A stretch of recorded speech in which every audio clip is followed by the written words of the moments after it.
Database management.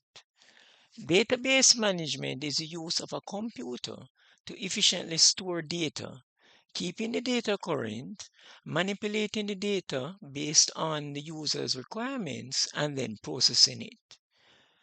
Database management also uses a computer to ensure that it is available to those who require the information.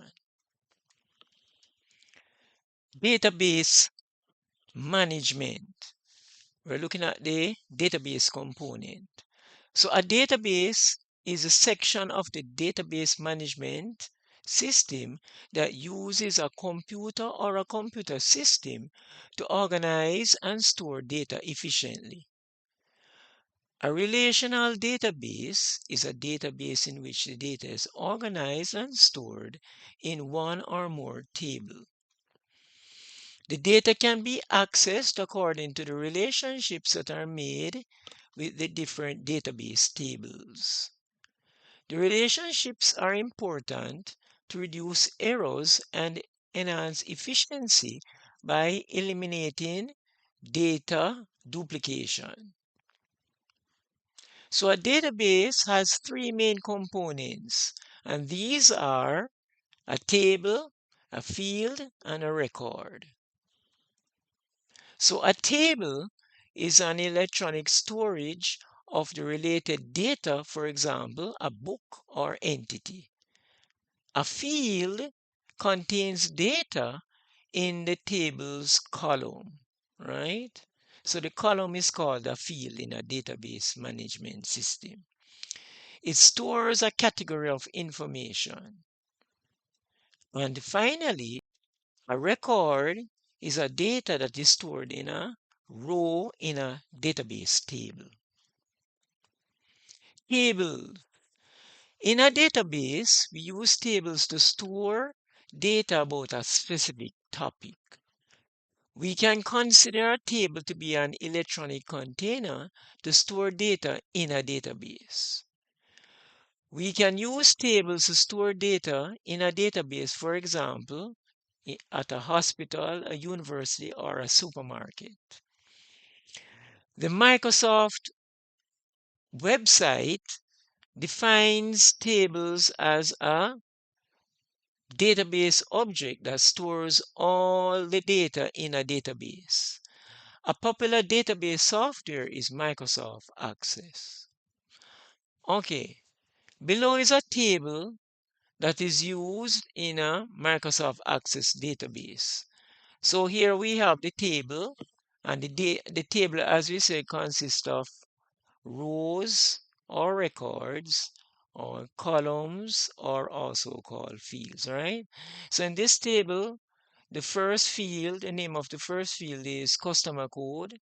Then the name of the next field is customer name of company. Then the next field name is last name.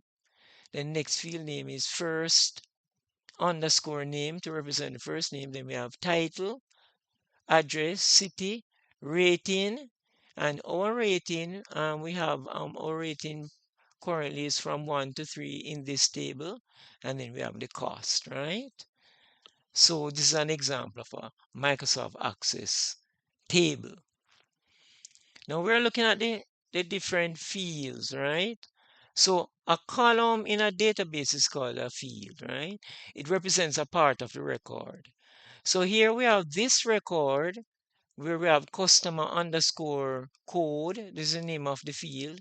The record, the customer code for record, the first record is A001, and going across, right, the field will contain a part of the record. In this example, it is a first name, right? So the field name is first underscore name to represent the first name, right? And the other fields are, the field names are title, address, city, rating, and the blank field here, there's a blank field here after the cost field. Okay, records. In a database, the data is stored as a unique record, right? These records are stored in the rows in a table. So here we have highlighted the record with customer code A003. This is a record, and the name of the customer who buys from us, the name of the company that's buying for us is AA Buyer Company, and the contact person at this company is last name is Marks and his first name is John. His title at the company at the AA Buyer Company is a buyer, right? And the address for the company is 4 Old Way, and the city is in Kingston 4. And the rating that we have assigned to this company that buys from us is 2, right? And the cost that's associated with this company is $10. All right, so this is an example of a record. So when we're going to set up our table in Microsoft Access, we have to use certain data types, right?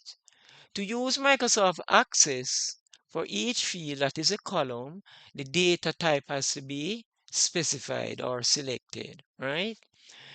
To enter a character, such as a letter, a symbol, or number in a database, short text data type is often used to store these types of data types. To use features in Microsoft Access, you should carefully select the correct data type, right? This will enable you to use features such as validation and functions in Microsoft Access. All right, so we're looking at the different types of data types, so you can select the correct data type to be using your table, your database table using Microsoft Access. So the first type of data type that we're looking at is short text, right? And it was formerly called text in the older Access database software. And the uses of this short text data type is data that has numbers, letters, which are also known as alphanumeric data, right? This data type is used for titles and names, for example. The size for this type of short text data type is 255 characters or less. Or the next type of data type we're looking at is long text, and it was previously called memo in the older versions of Microsoft Access. Right, that's the software, right? So it's currently called long text if you have a current Microsoft Access software. So the uses for the long text, it stores data that has numerous amounts of letters and numbers, such as a paragraph or a sentence. So for example, if you're typing, for example, like a police report, and you're going to have a lot of sentences for the police report, then you would use a long text data type, right?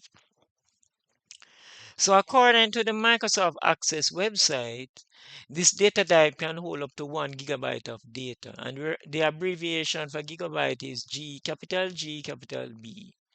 The website further states that the first 64,000 characters is the maximum long text that can be displayed, right, at any one time.